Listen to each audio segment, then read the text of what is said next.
Isang marahas na pagtataboy sa ilalim ng walang awang ulan. Habang nakalugmok ako sa semento, basang-basa ng luha, nagpapakasarap si Marco sa yakap ng bilyonarya. Basura ka lang, pabigat, malupit niyang panduduro. Ngunit ang patay na baga ay muling magliliyab sa tulong ng isang estranghero. Babangon ako mula sa putik upang bawiin ang anak ko. Hanggang saan ang kayang gawin ng inang ninakawan ng lahat? Itapon mo na ang lintang iyan at ang parasitiko sa sinapupunan niya. Hindi ko hahayaang bumagsak ang imperyo ng pamilya natin nang dahil lang sa isang hamak na pagkakamali mo. Isang pamilyar na tinig ang nagpatigil sa paghakbang ni Clarissa. Nasa labas siya ng makapal na pinto ng opisina. Maingat na hawak ang isang bandehadong kahoy. Sa ibabaw nito ay may mainit na salabat na sarili niyang tinimpla at pinakuluan ng matagal upang pawiin ang matinding sakit ng ulo ng lalaking pinakamamahal niya. Ginawa niya yon nang may ngiti sa labi. Iniisip na sa kabila ng pagod ni Marco sa trabaho, ang kalinga niya ang magpapahinga rito. Ngunit tila umurong ang lahat ng dugo sa kanyang katawan patungo sa kanyang lalamunan, nag-iwan ng mapait at nakakasakal na bara. Nawala ng lakas ang kanyang mga daliri. Bumagsak ang bandehado sa sahig na gawa sa marmol at ang porselanang tasa ay nagkadurog-durog kasabay ng pagdaloy ng mainit na salabat na unti-unting lumamig at humalo sa makintab na sahig. Walang kahit anong ingay na lumabas sa kanyang mga labi. Ang pinakamatinding sakit ay ang sakit na hindi kayang isigaw. Napakapit siya sa kanyang lumalaking tiyan. Pilit na pinapakalma ang nanginginig niyang katawan. Saan ako nagkulang? At bakit ang pag-ibig na inakala kong bubuo sa akin ay siya palang wawasak sa aking buong pagkatao? Bumukas ang pinto. Bumungad ang malamig na mukha ni Marco. Ang lalaking dati ay tinititigan siya ng may buong pagsamba. Wala na ang lambing sa kanyang mga mata. Sa halip, isang nakakapasong inis ang sumalubong kay Clarissa. Sa likuran ng lalaki ay nakatayo si Doña Carmen, nakataas ang kilay at tila nandidiri sa presensya ng dalaga. Narinig mo na pala. Walang pusong sambit ni Marco. Good. Saves me the trouble of explaining. Tapusin na natin ito, Clarissa. Parang pinupunit ang dibdib ni Clarissa habang nakatingin sa lalaking ama ng kanyang dinadala. Lumuhod siya sa mga basag na porselana. Hindi alintana ang pagtusok ng mga ito sa kanyang tuhod. Marco, paano tayo? Paano ang anak natin? Nangako ka sa akin sa harap ng altar ng simbahan na tayo bubuo ng pamilya. Umatras si Marco. Tila nandidiri na mahawakan siya ng babae. Anak? I don't even know if that's mine. And even if it is, it's just a mistake. Isang pagkakamali na kailangan kong itama. We are bankrupt, Clarissa. Kailangan kong pakasalan si Bianca para maisalba ang kumpanya. We need our family's money. Ano bang maibibigay mo sa akin bukod sa mga luha mo? Wala kang kwenta pagdating sa negosyo. You enjoyed the luxury while it lasted. Kaya huwag kang magmalinis. Ang mga salitang yon ay parang mga patalim na paulit-ulit na ibinabaon sa kanyang puso. Ginamit ni Marco ang kanyang kahinaan at kawalan ng yaman upang tapakan ang kanyang dignidad. Wala pang isang oras, ang mga damit ni Clarissa ay walang awang inihagis palabas ng malaking gate ng mansyon. Ang mga kasambahay na dati ay binabati siya nang may ngiti ay nakayuko lamang, walang magawa habang itinataboy siya ng mga gwardiya. Umalis ka na, wala ka nang babalikan dito. Ang huling utos ni Marco bago tuluyang isinara ang mataas na gate na bakal. Bumuhos ang malakas na ulan mula sa nagngangalit na kalangitan. Walang dalang payong, walang matakbuhan, at walang naiwang pera sa kanyang bulsa. Naglakad si Clarissa sa madilim na kalsada. Ang malamig na patak ng ulan ay humampas sa kanyang mukha, humahalo sa kanyang walang katapusang pagluha. Nabasa ang kanyang manipis na damit at ang ginaw ay tumagos hanggang sa kanyang mga buto. Ngunit mas malamig ang pakiramdam ng pagtataksil na inilagay ni Marco sa kanyang kaluluwa. Sa bawat hakbang niya sa mapunong kalsada, pilit niyang niyayakap ang kanyang tiyan. Ito na lamang ang mayroon siya. Ang sanggol na hindi pa man nasisilayan ng mundo ay itinuring ng basura ng sariling ama. Patawarin mo si mama, anak. Bulong niya sa hangin. Patawarin mo ako kung maling tao ang minahal ko para sa atin. Lumipas ang ilang oras ng walang patutunguhang paglalakad. Nakarating siya sa isang masikip at mahirap na komunidad kung saan ang mga kalsada ay baku-bako at ang mga ilaw ng poste ay aandap-andap. Ang kanyang paningin ay nagsimulang magdilim. Ang matinding pagod, gutom at lamig ay tuluyan ng sumira sa natitira niyang lakas. Sa tapat ng isang maliit na klinika na may kupas na karatula, tuluyang bumigay ang kanyang mga binti. Ang kanyang katawan ay bumagsak sa basang semento. Bago pa man siya tuluyang kainin ng dilim, pinilit niyang ihiga ang kanyang katawan ng patagilid. Pilit na inilalayo ang kanyang sinapupunan sa matigas na kalsada upang protektahan ang kanyang anak. Mula sa loob ng klinika, mabilis na lumabas ang isang lalaking nakauniporme ng puti. Si Jeric. Nakita ng namumugtong mga mata ni Clarissa ang pagtakbo ng lalaki palapit sa kanya. Nang buhatin siya ni Jeric, may isang pamilyar na takot ang sumilay sa mga mata ng namayapa na sanang yugto ng buhay ng binata. Ang pagkakita sa isang duguang babaeng nagdadalang tao ay nagbukas ng isang malalim na sugat sa nakaraan ni Jeric. Nanginginig ang kanyang mga bisig, ngunit ang kaligkig na yon ay mabilis na napalitan ng isang mahigpit at matatag na yakap. "Huwag kang bibitaw, miss." Mainit ngunit puno ng pag-aalalang bulong ni Jeric habang mabilis siyang idinadala sa loob ng emergency room. "Nandito na ako. Hindi kita pababayaan." Ibinaba siya ni Jeric sa isang malamig na higaan. Nagkakagulo ang maliliit na gamit sa loob ng silid habang pilit nilang isinasaayos ang mga kagamitang pangmedikal.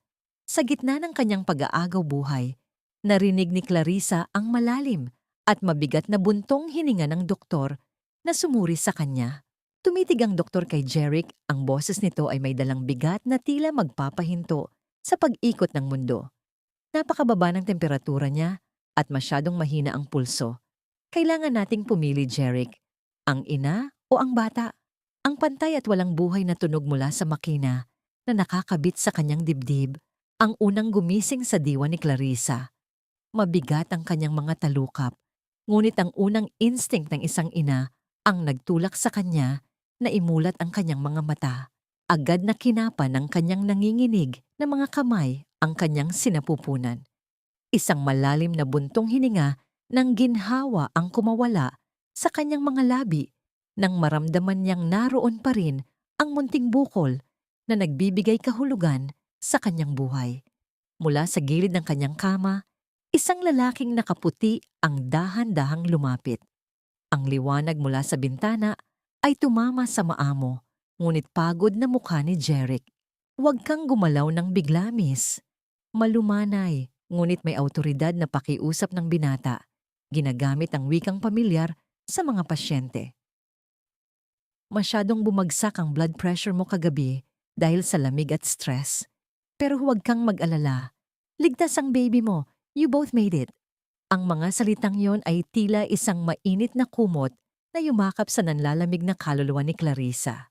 Ngunit ang ginhawang iyon ay mabilis na napalitan ng mapait na katotohanan nang kumuha siya ng lakas upang umupo at kapain ang bulsa ng kanyang basang damit na nakatupi sa isang silya. 2 barya. Iyon lamang ang naiwan sa kanya. Ang lamig ng bakal ng barya sa kanyang palad ay nagpaalala sa kanya na siya ay isang babaeng walang tirahan, walang pamilya, at walang kakampi sa isang malupit na mundo. Malayo sa maliit at amoy gamot na silid ng klinika, isang nagliliwanag na palasyo, ang pinuno ng halakhak at kislap ng mga diamante. Ang katedral ay napapalamutian ng libu-libong puting rosas na inangkat pa mula sa ibang bansa.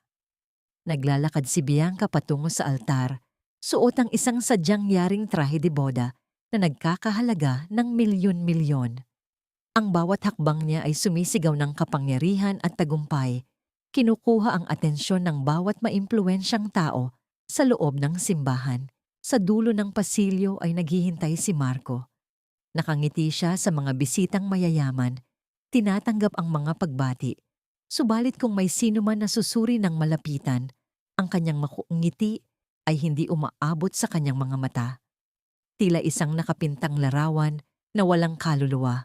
Ang kanyang paningin ay nakapako sa kawalan habang idinadaiti ang kanyang kamay sa babaeng magliligtas sa kanilang kumpanya. Sa unahang hanay, nakaupo si Doña Carmen. Ang dibdib ay puno ng pagmamalaki habang pinagmamasdan ang pagsasalba sa kanilang imperyo. Ngunit ang kanyang mapagmataas na tindig ay panandaliang nayanig nang lumapit ang isang lalaking nakauniporme ng itim at pasikretong inabot sa kanya ang isang selyadong itim na sobre. Nang buksan at basahin ng matanda ang maliit na piraso ng papel sa loob nito, tila umurong ang lahat ng dugo sa kanyang mukha at dali-dali niyang itinago iyon sa kanyang mamahaling bag, palingalinga kung may nakapansin sa kanyang kaba. Pabalik sa klinika, dahan-dahang inilapag ni Jeric ang isang mainit na mangkok ng lugaw sa maliit na mesa sa tabi ni Clarissa. Nakapatong sa gilid nito ang isang lumang payong na kulay itim. Pasikreto na niyang binayaran ng bill ng dalaga mula sa sarili niyang kakarampot na ipon. Alam niyang hindi nito kakayanin ang anumang bayarin matapos niyang makita ang panginginig ng mga kamay nito habang hawak ang 2 barya. Napatingin si Clarissa sa umuusok na pagkain at ang matinding hiya at awa sa sarili ay tila isang malaking alon na tuluyang sumira sa kanyang pagpipigil. Nagsimulang manginig ang kanyang mga balikat at ang mainit na luha ay sunod-sunod na pumatak. Pinipigilan ang sarili na humikbi ng malakas. Nakita ni Jeric ang unti-unting pagguho ng emosyon ng dalaga. Imbes na magsalita ng mga gas-gas na salita ng pagalo, tumango lamang ang binata, dahan-dahang tumalikod at tahimik na lumabas ng silid. Ibinigay niya rito ang nag-iisang bagay na kailangan ng isang taong nawalan ng lahat, ang kalayaang umiyak nang walang nakatingin, ang mapanatili ang natitirang piraso ng kanyang dignidad. Nang magkaroon ng sapat na lakas, nilisan ni Clarissa ang klinika dala, ang lumang payong na bigay ng mabuting nurse. Ang ulan ay naging isang pinong ambon na lamang, ngunit ang lamig ay nanunuot pa rin sa kanyang balat. Naglakad siya hanggang sa makarating sa isang pampublikong parke. Pagod na umupo siya sa isang malamig na upuang bato. Upang hindi mabasa ang kanyang damit, pinulot niya ang isang nilamukot na dyaryo mula sa basurahan malapit sa kanya upang sanang ipangsapin. Ngunit bago pa man niya mailapag ang papel, isang malaking larawan sa front page ang nagpatigil sa pagtibok ng kanyang puso. Nakalimbag sa malalaking letra ang pamagat tungkol sa pinakamagarbong kasal ng taon ng 2 bilyonaryong pamilya. Nakangiti si Bianca, nakakapit sa braso ni Marco. Sa sandaling iyon, naintindihan ni Clarissa ang buong bigat ng kasinungalingan. Hindi siya ipinagpalit dahil sa kakulangan niya. Itinapon siya dahil siya ay naging balakid sa isang transaksyong pinansyal. Tinitigan niya ng maigi ang larawan ng lalaking ama ng kanyang anak. At doon, sa gitna ng itim at puting tinta ng dyaryo, nakita niya ang isang katotohanang nagbigay ng panibagong sugat sa kanyang puso. Ang mga mata ni Marco sa litrato ay mga matang patay, mga matang walang kaluluwa. Sa loob ng isang eksklusibo at tahimik na silid ng pinakamahal na ospital sa lungsod, walang sino man ang makakarinig sa nag-aalab na puot ng isang reyna. Ang malamig na tinig ng espesyalista ay tila isang matalim na espadang sumaksak sa pagkatao ni Bianca. Ang kanyang sinapupunan ay hindi kailanman magdadala ng buhay. Isang katotohanang dumurog sa kanyang kahambugan. Sa halip na tanggapin ang kahinaan, ang matinding galit ay nag-udyok sa kanya na hawiin ang lahat ng kagamitan sa ibabaw ng mesa ng doktor. Ang mga mamahaling palamuti at makakapal na folder ay marahas na nagliparan at bumagsak sa sahig, naglalarawan ng kanyang wasak na ego. Anong ibig mong sabihin na baog ako? I have money. Fix this. Or I swear, ipapasara ko ang ospital na ito. Nanggigigil na sigaw ni Bianca, ang kanyang mukha ay namumula sa galit, habang ang doktor ay nakayuko lamang sa matinding takot. Ngunit ang halimaw sa loob ng klinika ay mabilis na nag-ibang anyo pagdating sa malapalasyong mansyon ng mga Zobel. Nang makita niya si Marco na nakatayo sa balkonahe, ang mga mata nito ay malayo ang tinitingnan at tila patuloy na nangungulila. Agad na pinalitan ni Bianca ng maamong maskara ang kanyang mukha. Gumuhit ang mga pekeng luha sa kanyang makinis na pisngi habang mahigpit niyang niyakap ang asawa mula sa likuran. Marco, honey, I just want us to be happy. Alam kong nahihirapan ka pa sa mga nangyari, pero gagawin ko ang lahat para maging perpektong asawa sa'yo. Malambing at garalgal niyang bulong, niyang naramdaman ni Marco ang bigat ng obligasyon at utang na loob na patuloy na sumasakal sa kanya. Kaya't wala siyang nagawa, kundi ang yakapin pabalik ang babaeng nagligtas sa kanilang pamilya. Walang kamalay-malay sa lason na dumadaloy sa mga ugat nito. Malayo sa kinang ng mga diamante at malamig na pader ng mansyon, natagpuan ni Clarissa ang isang kakaibang uri ng yaman sa isang maingay at masikip na eskinita. Tinanggap siya bilang tagahugas ng pinggan at katuwang sa maliit na karinderiya ni Aling Nena. Ang amoy ng piniritong isda at mainit na sabaw ay humahalo sa makapal na usok ng mga nagdaraang jeepney. Sa kabila ng init at pagod, ang mga ngiti ng mga taong kapos sa salapi, ngunit sagana sa kabutihan ang nagbigay sa kanya ng lakas upang bumangon araw-araw. Habang nagpupunas ng isang lumang mesa, lumapit ang isang matandang babaeng kapitbahay at nahihiyang iniabot sa kanya ang isang nakatuping tela. Ito ay isang lumang kumot ng sanggol. Kupas na ang kulay at may maliliit na tahi sa gilid, ngunit napakalambot at amoy araw dahil sa maayos na paglalaba. Para sa magiging apo ko, Clarissa, pasensya na at iyan lang ang makakayanan ko. Nakangiting wika ng matanda. Niyakap ni Clarissa ang kumot sa kanyang dibdib. Pakiramdam niya ay binihisan siya ng pinakamahal na seda sa buong mundo. Hindi naglaon. Dumating si Jeric na suot pa rin ang kanyang malinis na unipormeng puti. Naging ugali na ng binata ang dumaan sa karinderya pagkatapos ng kanyang shift sa ospital. Ginagamit ang palusot na libreng check-up ng blood pressure para sa mga residente upang palaging makita ang kalagayan ni Clarissa. Dahan-dahan niyang inilagay ang aparato sa braso ng dalaga. Ang kanyang mga mata ay puno ng pag-aalalang hindi maikubli. Kailangan mong magpahinga, Clarissa. Hindi pwedeng puro trabaho. Isipin mo ang baby. Malumanay niyang paalala. Ang kanyang presensya ay tila isang matibay na puno na nagbibigay ng payapang lilim sa nag-iinit na araw ng dalaga. Ang panandaliang kapayapaan ay bigla ang binasag ng paghinto ng isang makintab at itim na sasakyan sa gilid ng maputik na kalsada. Bumukas ang pinto at iniluwan nito si Bianca. Ang kanyang mamahaling takong ay mariing tumapak sa magaspang na lupa habang ang kanyang nandidiring paningin ay iginala sa paligid hanggang sa magtama ang kanilang mga mata ni Clarissa. Lumapit si Bianca sa pwesto ng dalaga.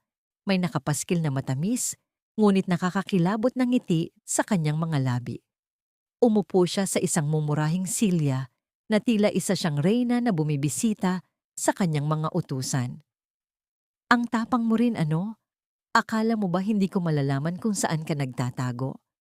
Panimula ni Bianca, ang boses ay sapat lang para silang dalawa ang makarinig, punong-puno ng pag-uyam. I'll make this simple, Clarissa. Huwag na huwag mong gagamitin ang batang yan para guluhin ang kasal ko.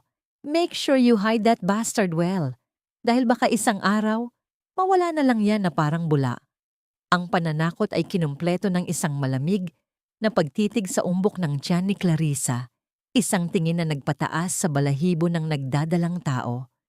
Bago tuluyang sumakay pabalik sa kanyang marangyang sasakyan, huminto si Bianca at bumulong sa kanyang driver, isang lalaking may malalim na peklat sa pisngi. Ang driver ay sumulyap kay Clarissa bago tumango ng mabilis, isang senyales na may madilim na utos na nakatakdang mangyari.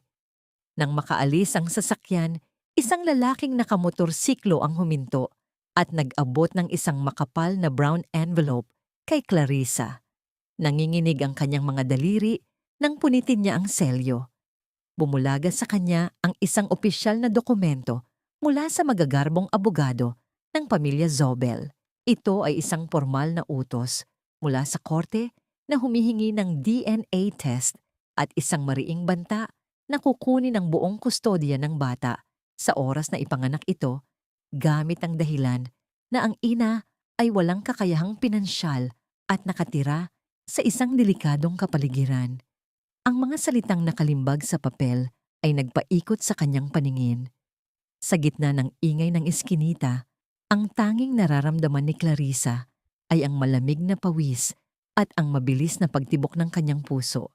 Mahigpit na nakakuyom ang kanyang palad. Nilamukot ang legal na dokumento habang ang kanyang buong katawan ay nanginginig sa matinding takot at kawalang lakas. Sa loob ng marangyang mansyon ng mga Zobel, isang maliit na plastik ang nagpabago sa ihip ng hangin.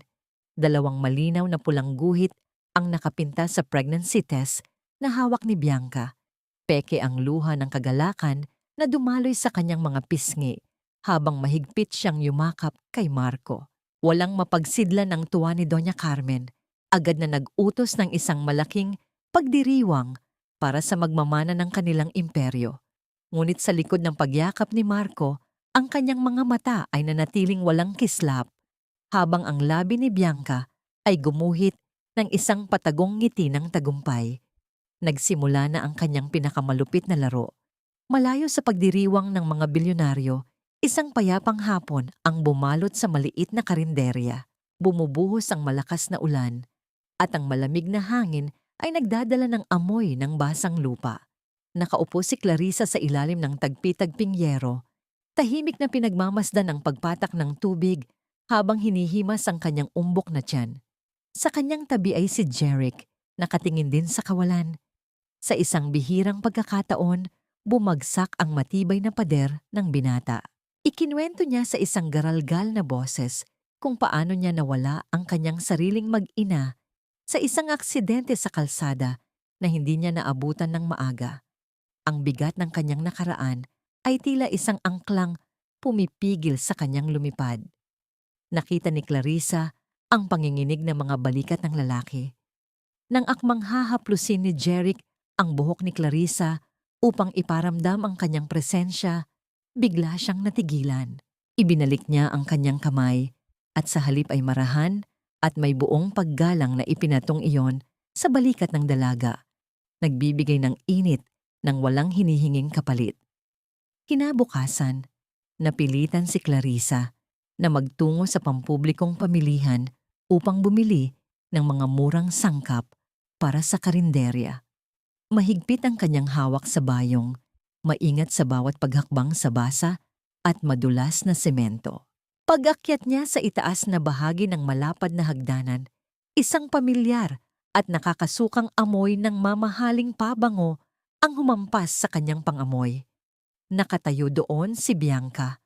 Ang marangyang kasuotan nito ay isang malaking insulto sa mga naghihikahos na tindera sa paligid.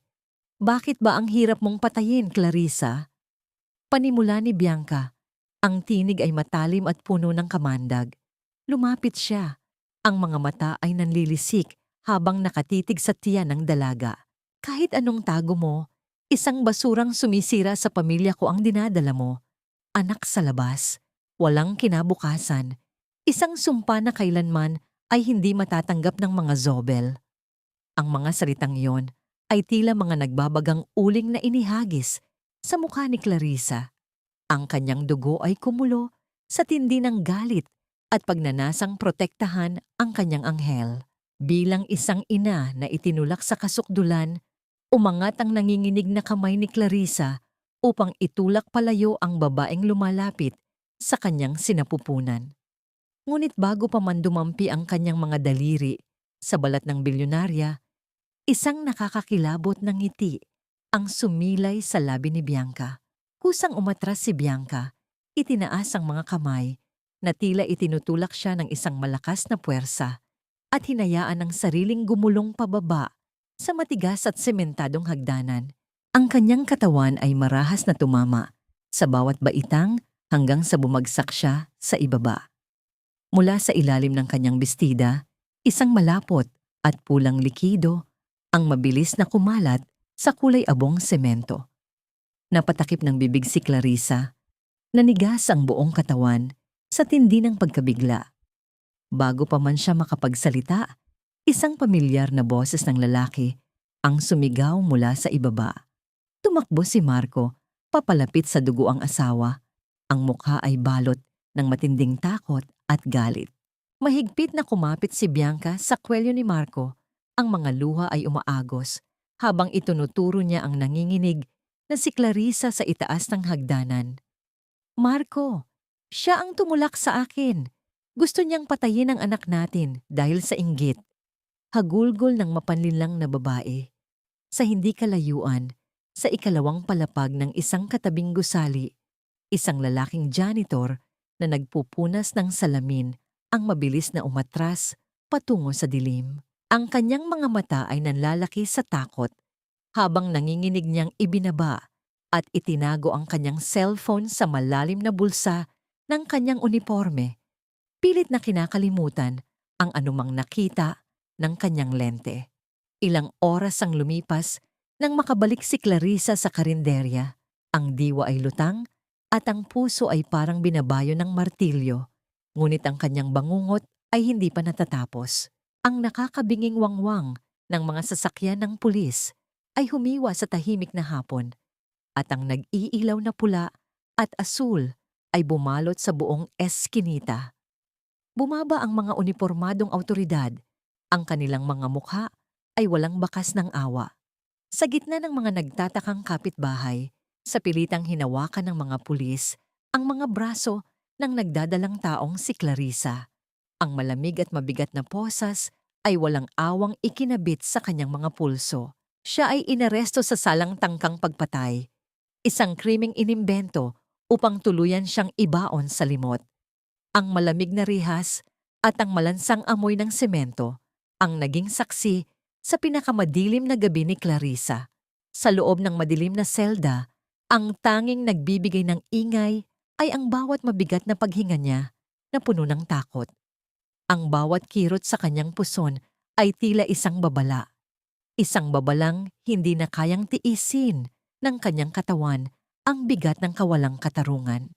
Sa gitna ng gabi, isang matinding sakit ang gumuhit mula sa kanyang likuran patungo sa kanyang sinapupunan. Dahilan upang mapaluhod siya sa malamig na sahig. Tulong! Ang anak ko, tulungan niyo kami! Ang namamaos niyang pagsigaw, ngunit ang tanging sumasagot ay ang nakakabinging katahimikan ng presinto. Sa kabutihang palad, hindi natulog ang konsensya ni Jeric. Gamit ang lahat ng kanyang koneksyon at ang natitirang pera sa kanyang ipon, nagawa niyang ilabas si Clarissa sa ilalim ng isang pansamantalang piyansa dahil sa kritikal nitong kondisyon. Mabilis na isinakay ni Jeric ang nanginginig na dalaga sa ambulansya ng ospital na kanyang pinaglilingkuran. Sa loob ng sasakyan, mahigpit ang hawak ni Jeric sa kamay ni Clarissa habang ang pawis ay tumatagaktak sa kanyang noo. Hinga ng malalim, Clarissa, nandito na ako. Hindi ko hahayaang mangyari uli ito, bulong niya. Ang kanyang tinig ay pilit na nagpapakabaing, ngunit puno ng trauma mula sa nakaraan. Pagdating sa ospital, ang puting kisame at ang amoy ng disinfectant ang sumalubong sa lumalabong paningin ni Clarissa. Ang bawat segundo ay tila isang taon ng paghihirap. Sa gitna ng kabilisan ng mga nurse at doktor, isang malakas na iyak ng sanggol ang bumasag sa tensyon sa loob ng delivery room. Isang lalaki, isang maliit at mapulang sanggol na tila bitbit ang lahat ng pag-asa ng kanyang ina. Sa kabila ng panghihina, isang ngiti ng wagas na kaligayahan ang gumuhit sa mga labi ni Clarissa. Naramdaman niya ang init ng balat ng kanyang anak sa kanyang dibdib. Isang sandali ng langit sa gitna ng impyerno. Ngunit ang langit na yon ay mabilis na nilamon ng anino. Bumukas ng marahas ang pinto ng silid at pumasok si Doña Carmen. Kasunod si Marco na nakayuko at hindi makatingin ng diretsyo. Sa kamay ng matandang babae ay isang dokumentong may selyo ng korte, isang writ of habeas corpus at temporary protection order. Ibigay mo ang bata, Clarissa, ang malamig na utos ni Doña Carmen. Isang kriminal na katulad mo ay walang karapatang magpalaki ng isang zobel. Ang korte na ang nagpasya. Sa amin siya mananatili habang dinidinig ang kaso mo. Napayakap ng mahigpit si Clarissa sa kanyang anak. Ang kanyang mga mata ay nanlilisik sa takot at galit. Hindi, anak ko ito. Marco, pigilan mo sila. Ikaw ang ama. Paano mo ito nagagawa? Ngunit nanatiling pipi si Marco. Ang kanyang mga kamao ay nakakuyom sa gilid habang hinahayaan ang mga gwardya na lumapit. Sa pilitang hinablot ng isang nurse, sa ilalim ng pagbabantay ng mga bodyguard, ang sanggol mula sa nanginginig na mga bisig ni Clarissa. Ang bawat pag-agaw sa bata ay tila pagpunit sa laman at bitukan ni Clarissa. Sumigaw siya, isang sigaw na nagmula sa kaibuturan ng kanyang kaluluwa. Ngunit ang kanyang katawan ay masyadong mahina upang lumaban. Ibalik niyo ang anak ko, Marco, Doña Carmen. Ang huling nakita ni Clarissa bago siya tuluyang mawalan ng malay ay ang likuran ni Marco na papalayo. Bit-bit ang kanyang anak na tila isang tropeyong ninakaw sa gabi. Bago pa man tuluyang mailabas ang bata, mabilis na dinampian ni Clarissa ng isang halik ang maliit na gotpaa ng sanggol. Doon, sa ilalim ng liwanag ng bombilya, tinitigan niyang mabuti ang isang maliit na balat na hugis kalahating buwan sa sakong ng bata.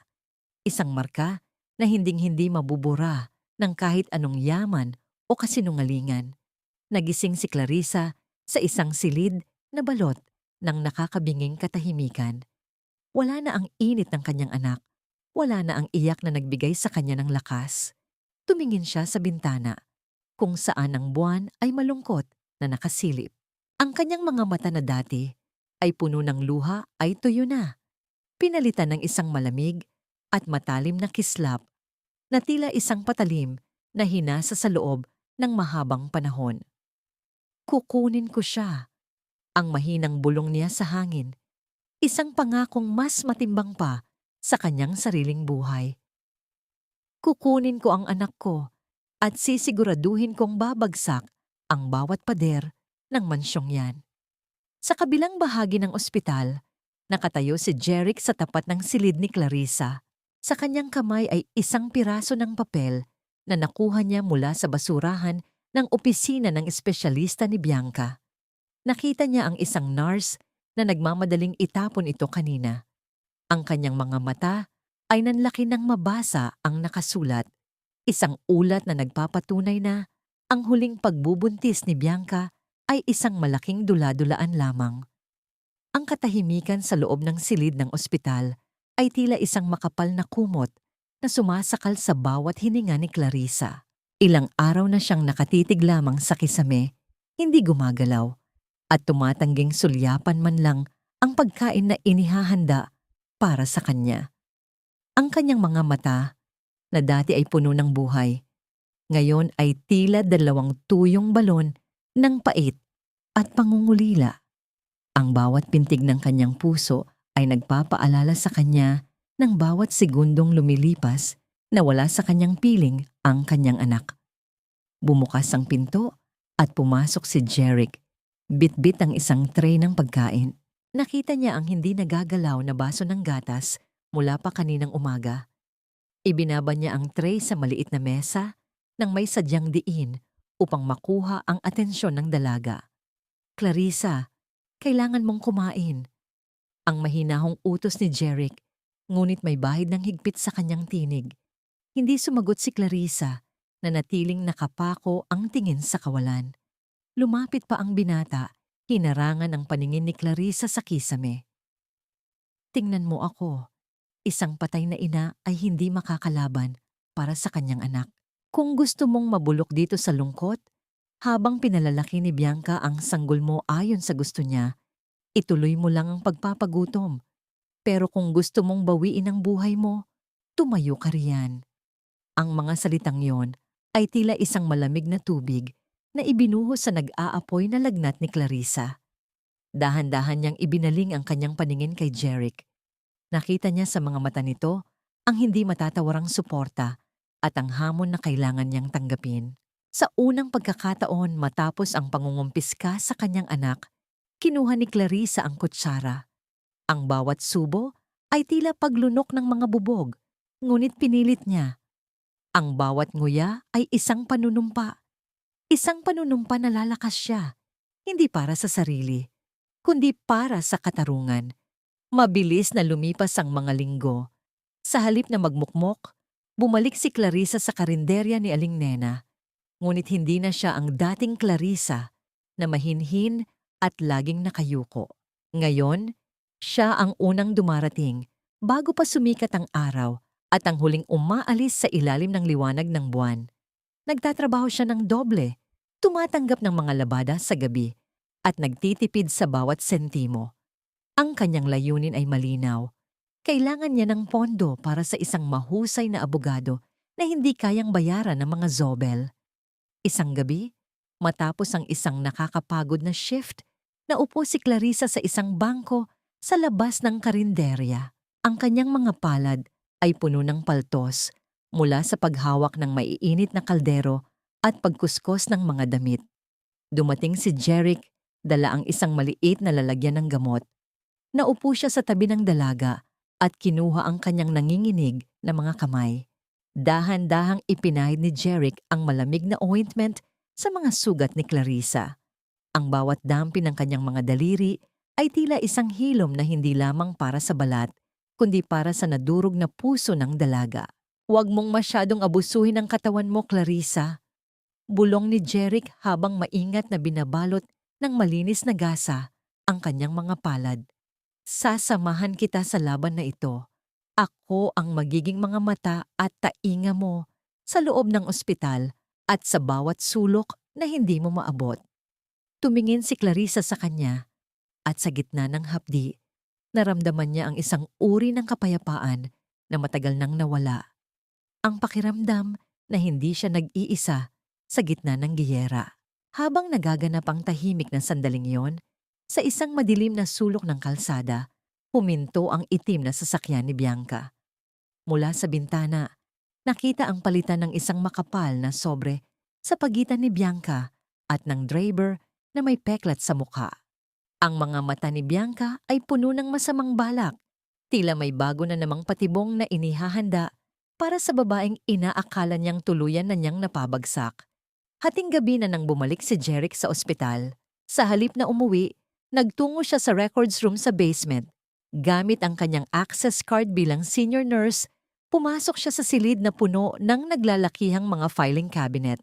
Ngunit hindi sa mga papel ang kanyang punta. Binuksan niya ang isa sa mga computer at sinimulang hanapin ang mga deleted files mula sa database ng pribadong espesyalista ni Bianca. Ang tunog ng kanyang mabilis na pagtipa sa keyboard ay tila isang mabilis na ritmo ng kaba sa gitna ng katahimikan ng gabi. Pawis na pawis si Jeric habang binabantayan ang pintuan, baka may makakita sa kanyang ginagawa. Matapos ang ilang oras na paghahalukay sa system, isang dokumento ang lumabas sa screen na may petsang bago pa man ang kasal ni na Marco at Bianca. Ang pamagat ng file ay tila isang hatol ng kamatayan para sa lahat ng kasinungalingan ng mga zobel.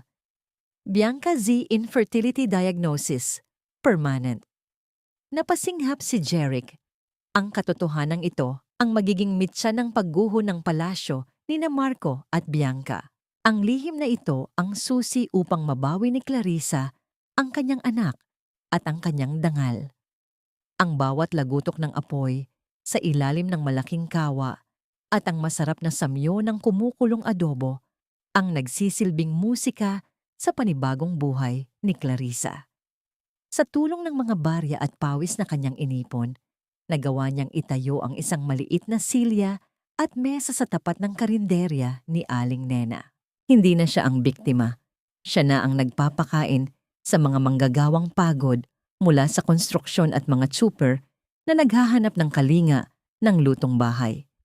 Ang tunog ng mga baryang nahuhulog sa kanyang kawayang alkansya ay tila isang pangako ng kalayaan, isang patunay na ang isang inang minaliit ay may kakayahang bumangon at lumaban ng marangal. Malayo sa init ng kusina, ang loob ng mansyon ng mga Zobel ay balot ng isang nakakabinging katahimikan na hinihiwa lamang ng walang tigil na iyak ng isang sanggol. Sa loob ng marangyang nursery, ang bawat hikbi ng bata ay tila isang parusa sa pandinig ni Bianca. Galit na lumapit ang bilyonarya sa Noy. Ang kanyang muka ay punong-puno ng pagkairita. Marahas niyang itinulak ang Noy palayo sa kanya, sapat na upang muntik nang tumama ito sa dingding. Tumahimik ka? You're just a tool. Huwag kang mag-inarte.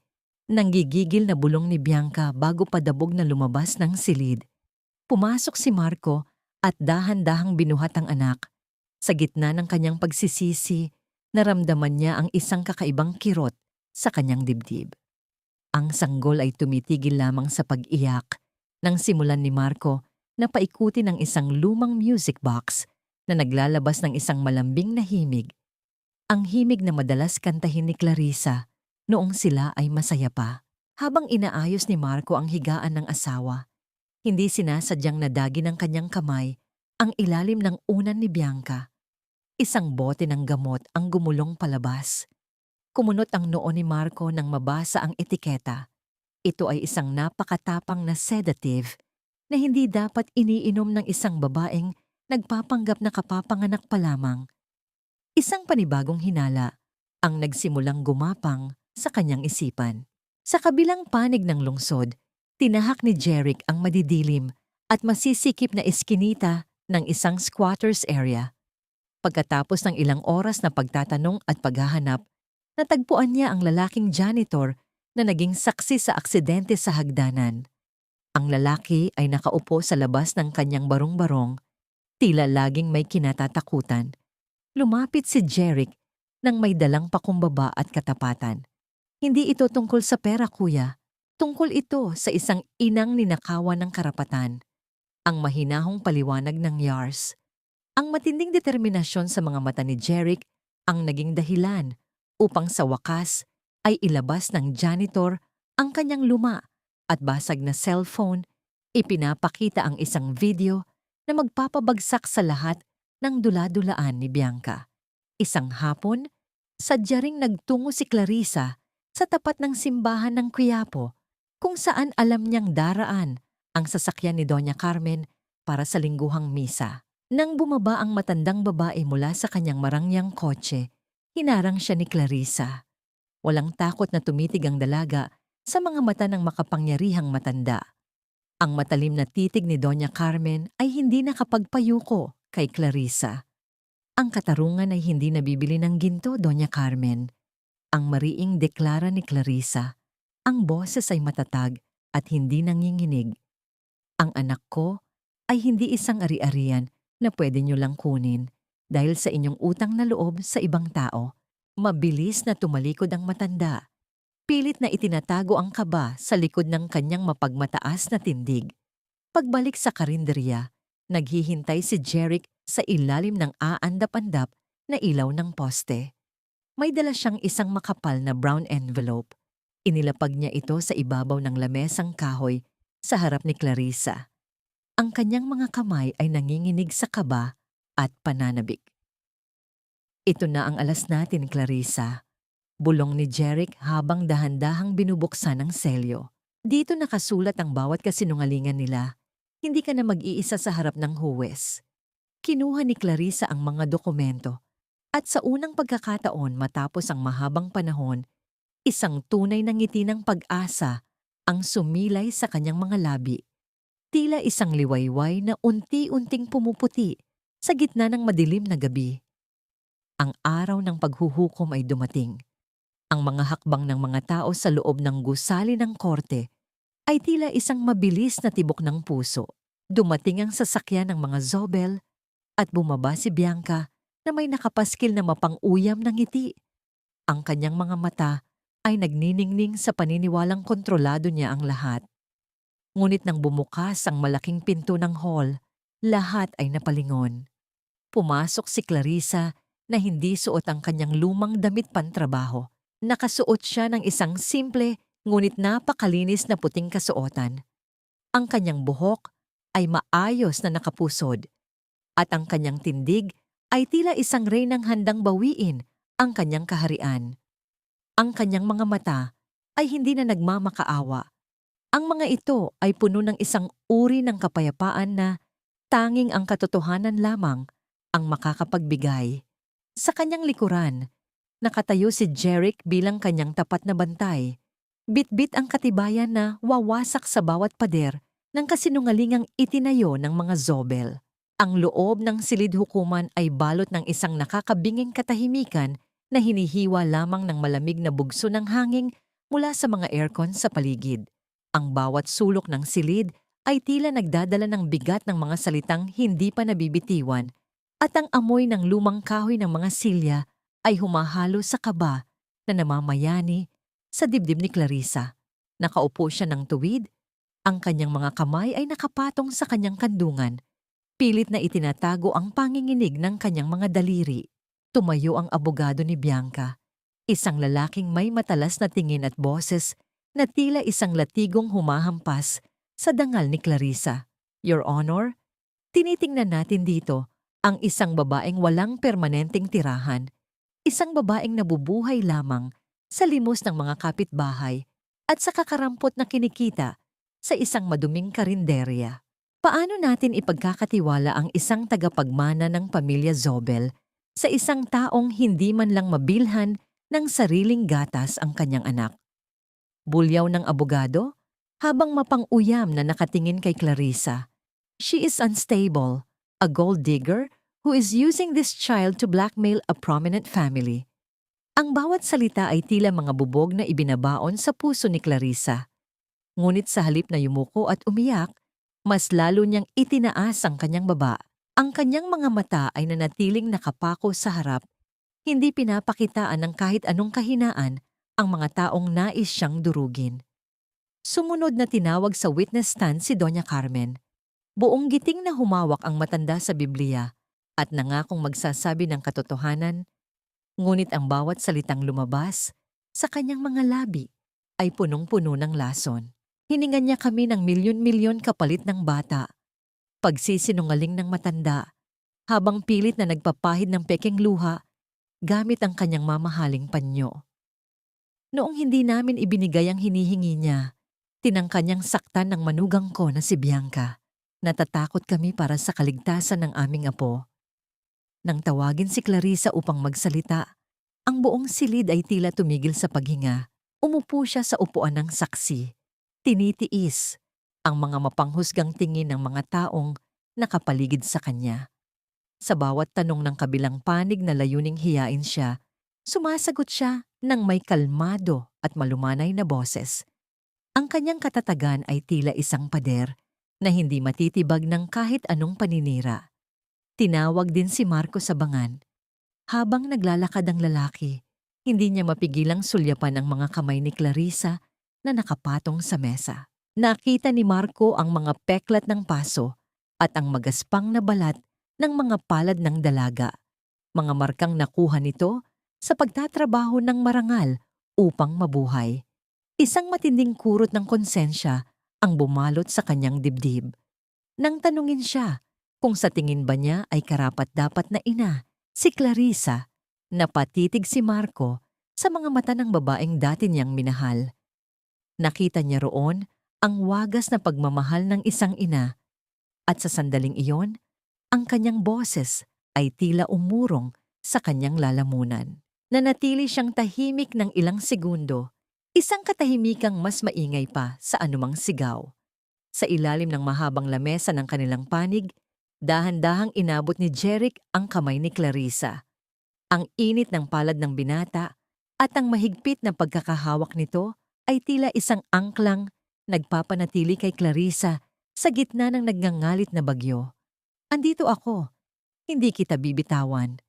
Tila ibinubulong ng bawat pisil ni Jeric sa kanyang kamay. Ang simpleng ugnayang yon ay nagbigay kay Clarissa ng lakas na hindi kayang tapatan ng anumang yaman. Gayunpaman, tila hindi pumapanig ang tadhana sa kanila. Ang hukom ay nagsimulang magbasa ng kanyang mga obserbasyon at ang bawat salita nito ay tila pabor sa mga Zobel dahil sa kakulangan ng konkretong ebidensya mula sa panig ni Clarissa. Dahil sa kawalan ng sapat na basehan upang mapatunayan ang mga aligasyon laban sa pamilya Zobel at dahil sa mas matatag na kakayahang pinansyal ng mga nasasakdal, panimula ng hukom habang hawak ang kanyang kahoy na bundo. Ang ngiti sa mga labi ni Bianca ay tila lalong lumapad habang si Doña Carmen ay kampanteng umayos ng upo. Ang pag-asa sa puso ni Clarissa ay tila isang kandilang unti-unting nauubos ang ningas. Inangat na ng hukom ang kanyang bundo upang tuluyang tapusin ang pagdinig at ibigay ang pinal na desisyon na pabor sa mga mapangapi. Ngunit bago pa man tumama ang kahoy sa lamesa, isang malakas at matatag na boses ang bumasag sa katahimikan. Tumayo si Jeric mula sa kanyang upuan. Ang kanyang mukha ay balot ng matinding determinasyon. Ang bawat mata sa loob ng silid hukuman ay nakatuon sa kanya. Your Honor, humihingi ako ng paumanhin sa pag-abala. Ngunit may hawak kaming bagong ebidensya na magpapabago sa lahat ng ito. Sigaw ni Jeric habang itinataas ang isang makapal na brown envelope na naglalaman ng mga katotohanang matagal nang itinago sa dilim. Ang bawat segundo ng katahimikan sa loob ng silid hukuman ay tila isang dambuhalang timbang na pumapatong sa balikat ng lahat ng naroon. Ang tunog ng pagbukas ng brown envelope na hawak ni Jeric ay tila isang malakas na babala sa mga taong nagtayo ng kanilang palasyo sa ibabaw ng mga kasinungalingan. Sa bawat paglabas ng mga dokumento, ang bawat pahina ay tila isang matalim na kidlat na tumatama sa gitna ng silid. Iniharap ng abogado ni Clarissa ang ulat ng medikal na diagnosis ni Bianca mula sa isang tanyag na klinika sa ibang bansa. Ang mga salitang nakalimbag sa itim at puting papel ay hindi na maaaring pasubalian. Permanenteng pagkabaog. Ang bulong ng mga tao sa paligid ay tila isang papalapit na bagyo, habang ang mukha ni Bianca ay dahan-dahang nawawalan ng kulay. Nagiging kasing puti ng pader na nasa kanyang likuran. Your Honor, ang ebidensyang ito ay nagpapatunay na ang huling pagbubuntis ni Bianca Zobel ay isang malaking dula-dulaan lamang upang makuha ang tiwala ng pamilya at mailayo ang bata sa tunay nitong ina. Ang matatag na pahayag ng abogado ni Clarissa. Ngunit hindi pa doon nagtapos ang pagguho ng mundo ni Bianca. Isang malaking screen ang ibinaba sa gitna ng silid at doon ay ipinalabas ang video na kuha ng cellphone ng janitor. Malinaw sa lahat ang ipinakita ng video kung paanong kusa at sinadya ni Bianca ang kanyang pagbagsak sa hagdanan habang si Clarissa ay nanatili sa itaas, nanginginig sa takot at walang ginagawang masama. Bawat pag-ikot ng katawan ni Bianca sa hagdan ay tila sampal sa lahat ng naniwala sa kanyang mga pekeng luha. Ang katahimikan ni Bianca ay biglang napalitan ng isang nakakakilabot na halakhak, isang tawang puno ng pait at unti-unting pagkawala ng katinuan. Tumayo siya mula sa kanyang upuan. Ang kanyang maayos na buhok ay nagsimulang magulo habang itinuturo niya ang lahat ng tao sa loob ng silid. O ayan, masaya na ba kayo? Pinaghirapan ko ang lahat ng ito para lang manatili sa itaas. Hindi ko hahayaang isang hamak na labandera lang ang kukuha ng lahat ng atensyon ni Marco. Sigaw ni Bianca. Ang kanyang boses ay tila isang hayop na nasugatan. Ang kanyang dating marangyang anyo ay biglang napalitan ng isang anyo ng pagkabaliw na nagpatahimik sa lahat. Dahan-dahang tumayo si Marco. Ang kanyang mga mata ay nanlalaki sa matinding galit at pandidiri. Nilapitan niya ang asawa at sa isang iglap, ang kanyang kamay ay marahas na humampas sa pisngi ni Bianca, sapat na upang mapaupo ang babae sa sahig. Ginamit mo ako. Ginamit mo ang pamilya ko para sa mga ambisyon mong walang saysay. Ang nanginginig na bulyaw ni Marco Ngunit hindi nagpatalo si Bianca. Habang nakaupo sa sahig, tumawa siya ng mas malakas at dinuro si Marco. "Huwag kang magmalinis, Marco. Ikaw ang hinayat na sumunod sa bawat utos ng nanay mo. Ikaw ang nagtapon kay Clarissa sa kalsada habang buntis siya. Pareho lang tayong mabulok sa impyernong ito." Sa gitna ng kaguluhan, ang tunog ng bundo ng hukom ay tila isang hatol ng kamatayan para sa mga Zobel. 3 beses na tumama ang kahoy sa lamesa, nag-uutos ng kaayusan. Ang bawat paghampas ay tila pagtatapos ng isang mahabang kabanata ng pagdurusa para kay Clarissa. Nang muling bumalik ang katahimikan, tumayo ang hukom at tinitigan ng diretso si Clarissa matapos suriin ang mga bagong ebidensya at pakinggan ang mga testimonya. Pinapawalang bisa ng hukumang ito ang lahat ng aligasyon laban kay Clarissa Manalo. Ang korte ay nagpapasya na ang buo at tanging kustodiya ng bata ay ipinagkakaloob sa kanyang tunay na ina. "Clarissa, maaari mo nang iuwi ang iyong anak." Ang mga salitang iyon ay tila isang awit ng mga anghel sa pandinig ni Clarissa. Sa unang pagkakataon, matapos ang maraming buwan, ang bawat bara sa kanyang lalamunan ay natunaw. Hindi siya sumigaw, hindi siya humagulgol. Sa halip, isang malalim at mahabang buntong hininga ang kumawala sa kanyang dibdib. Tila inilalabas ang lahat ng lason ng nakaraan. Ipinikit niya ang kanyang mga mata at dinama ang init ng kamay ni Jeric na nanatiling nakahawak sa kanya hanggang sa huling sandali. Habang inilalabas si Bianca ng mga pulis mula sa silid hukuman dahil sa mga kasong perjury at obstruction of justice, ang kanyang mga sigaw ay unti-unting humina sa pasilyo. Si Doña Carmen naman ay nanatiling nakaupo sa kanyang silya, nakayuko at tila tumanda ng 10 taon sa loob lamang ng 1 oras. Ang dangal na inalagaan niya sa loob ng mahabang panahon ay tuluyan ng nadumihan sa harap ng buong mundo. Tumayo si Clarissa at nagsimulang maglakad palabas. Nang makarating siya sa pintuan, mabilis siyang hinabol ni Marco. Huminto ang lalaki sa kanyang harap. Ang mga mata ay puno ng luha at pagsisisi. "Clarissa, patawarin mo ako. Hindi ko alam, pwede ba tayong mag-usap? Pwede ba nating ayusin ang pamilya natin para sa anak natin?" Ang nagmamakaawang tanong ni Marco habang akmang hahawakan ang braso ni Clarissa. Huminto si Clarissa at tinitigan ang lalaking dati niyang inakala na siya niyang mundo. Ngunit sa pagkakataong ito, wala na siyang nakitang anuman kundi ang isang taong masyadong huli na para sa anumang pagbabago. Dahan-dahan niyang inalis ang kamay ni Marco sa kanyang braso. Wala siyang sinabing kahit isang salita, ngunit ang kanyang malamig at matatag na tingin ay sapat na upang iparamdam kay Marco na ang pinto na dati ay bukas. Para sa kanya ay tuluyan na niyang naisara at na-lock mula sa loob. Nagpatuloy sa paglakad si Clarissa patungo sa nursery ng ospital upang kunin ang kanyang anak. Ang bawat hakbang niya sa makintab na sahig ng pasilyo ay tila isang martsa ng tagumpay. Ang liwanag ng araw na tumatama sa mga bintana ay tila nagbibigay ng bagong pag-asa. Sa dulo ng pasilyo, naghihintay ang kanyang munting anghel, ang tanging yaman na hinding-hindi na niya hahayaang mawalang muli sa kanyang mga bisig. Ang bawat yabag ng sapatos ni Clarissa sa makintab na sahig ng ospital ay tila isang martsa ng kalayaan. Bit-bit ang bawat piraso ng kanyang nadurog na dangal na ngayon ay buo na muli. Naglakad siya patungo sa nursery kung saan nananatiling ligtas ang kanyang munting anghel.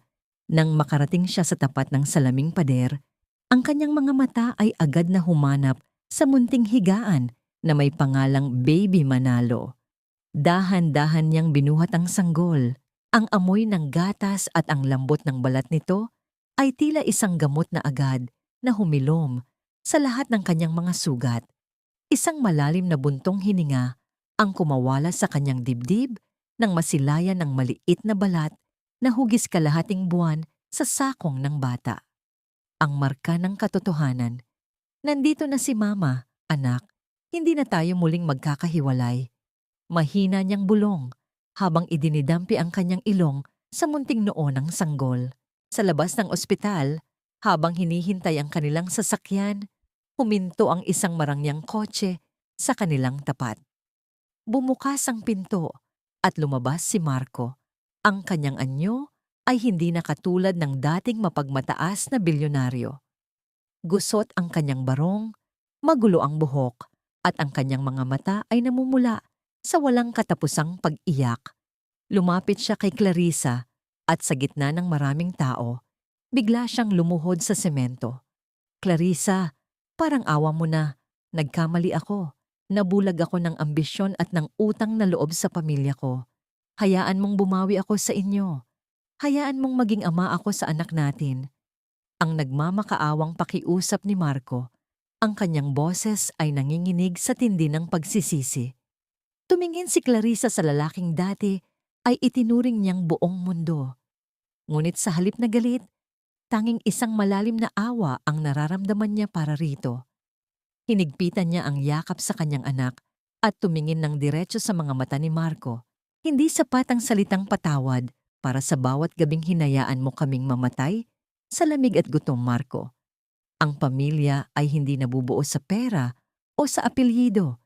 Nabubuo ito sa paninindigan at tunay na malasakit. At sa puntong ito, hindi ka na parte ng pamilya ko. Tapos na tayo. Ang mahinahon ngunit matatag na deklara ni Clarissa bago siya tumalikod at sumakay sa sasakyan, iniwan ng isang lalaking bilyonaryo na ngayon ay pinakamahirap na tao sa buong mundo dahil sa kawalan ng pag-ibig. Nagbalik sila sa karinderya ni Aling Nena sa ilalim ng nag-aagaw na liwanag ng hapon. Ngunit sa pagkakataong ito, hindi katahimikan ang sumalubong sa kanila. Ang buong eskinita ay napapalamutian ng mga makukulay na banderitas na gawa sa recycled na papel. Ang amoy ng masarap na luto ng pansit at mainit na tinapay ay humahalo sa kagalakan ng mga kapitbahay. Nandyan na sila! Nandyan na ang ating magina! Ang masayang sigaw ng mga tao. Ang bawat yakap at bati ng mga taong naghikahos, kasama niya ay mas matimbang pa sa anumang gintong medalya. Sa maliit na lamesang kahoy, nagdiwang ang mga tunay na bayani ng kanyang buhay. Ang mga taong walang pera, ngunit may pusong handang tumulong. Habang nagkakatuwaan ang lahat, napansin ni Clarissa si Jeric na dahan-dahang lumalayo sa karamihan. Bitbit ng binata ang kanyang medical bag. Tila inihahanda ang sarili sa pag-alis. Sa isip ni Jeric, tapos na ang kanyang misyon. Naibalik na niya ang anak sa ina at nakuha na ang katarungan. Sa tingin niya, siya ay isa lamang pansamantalang anino sa buhay ni Clarissa. Mabilis na ibinigay ni Clarissa ang sanggol kay Aling Nena at hinabol si Jeric sa ilalim ng aandap-andap na ilaw ng poste sa dulo ng kalsada. "Jeric, saan ka pupunta?" Tawag niya. Ang kanyang boses ay puno ng kaba. Huminto ang binata at lumingon. Isang malungkot na ngiti ang sumilay sa kanyang mga labi. "Clarissa, maayos na ang lahat. Ligtas na kayo. Kailangan ko na ring bumalik sa trabaho ko. Sigurado akong marami ka pang dapat asikasuhin para sa bagong simula nyo." Ang mahinahon niyang sagot, pilit na itinatago ang lungkot sa kanyang boses. Lalong lumapit si Clarissa. Sapat na upang maramdaman nila ang init ng hininga ng isa't isa sa gitna ng malamig na hangin ng gabi. "Jeric, hindi mo ba naiintindihan? Ikaw ang nagbigay ng kulay sa pinakamadilim kong gabi. Ikaw ang nagturo sa akin na may mga tao pa palang marunong magmahal nang walang hinihinging kapalit." Panimula ni Clarissa. Ang kanyang mga mata ay nagniningning sa ilalim ng dilaw na ilaw. Dahan-dahang kinuha ni Clarissa ang kamay ni Jeric at ipinatong ito sa kanyang puso. "Salamat. Salamat sa pagiging tahanan namin. Huwag kang aalis. Dahil ang bagong simula na sinasabi mo, hindi yung magiging buo kung wala ka sa tabi ko." Natigilan si Jeric. Ang bawat pader na itinayo niya sa paligid ng kanyang nasaktang puso ay tila gumuho sa isang iglap. Sa gitna ng katahimikan ng eskinita, dahan-dahan niyang iniangat ang kanyang kabilang kamay at marahang hinaplos ang pisngi ni Clarissa. Isang matagal at madamdaming pagtititigan ang namagitan sa kanila. Isang pag-uusap ng dalawang kaluluwang kapwa nagmula sa sakit, ngunit ngayon ay nakahanap ng kalinga sa isa't isa. Dahan-dahang iniyuko ni Clarissa ang kanyang ulo at isinandal ito sa balikat ni Jeric.